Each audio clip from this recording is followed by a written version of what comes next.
નમસ્કાર મિત્રો, વિડીયોમાં તમારું સ્વાગત છે। જી હા મિત્રો, અત્યારે હાલના મોટા અને મહત્વના સમાચાર સામે આવી રહ્યા છે। તો મિત્રો, સમાચારમાં વાત કરીએ તો જામનગર જિલ્લાના લાલપુર 3 પાટિયા રોડ વધુ એક વખત રક્તરંજિત બન્યો છે। ધરમપુરના પાટિયા નજીક વહેલી સવારે બેકાબુ ઇકો કાર ટ્રેક્ટર ટ્રોલી પાછળ ઘૂસી જતા ભયંકર અકસ્માત સર્જાયો છે। આ દુર્ઘટનામાં બરબરજર અને ગોવાણા ગામના 2 યુવાનોના કમકમાટી ભર્યા મોત નીપજ્યા છે।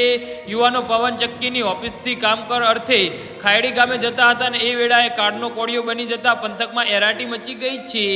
તો જામનગર જિલ્લાના લાલપુર 3 પાટિયા રોડ પર ધરમપુર ગામના પાટિયા પાસે સર્જાયેલી ગોજારી ઘટના લાલપુર પોલીસ મથકે નોંધાયેલી વિગતો એવી છે કે લાલપુરના તાલુકાના બબ્બરજર ગામના મિલનભાઈ લક્ષ્મણભાઈ બંધૈયા અને ગોવાણા ગામના જગદીશભાઈ સામતભાઈ ગોજિયા નામના 2 યુવાનો વિન્ડ વર્લ્ડ ક્લીન એનર્જી ફોરવેર પવનચક્કી કંપનીમાં તારીખ 11 એપ્રિલની રાત્રિના સમયે નોકરી ઉપર ગયા હતા। ત્યારબાદ વહેલી સવારે 5 વાગ્યાના સુમારે ધરમપુર ગામના પાટિયા પાસે અકસ્માત નડ્યો હતો। ઇકો કારના ચાલકે જગદીશભાઈને સ્ટીરિંગ પરનું નિયંત્રણ ગુમાવી દેતા ઇકો કાર આગળ જતા ટ્રેક્ટર ટ્રોલી સાથે ધડાકેભેર અથડાઈ હતી।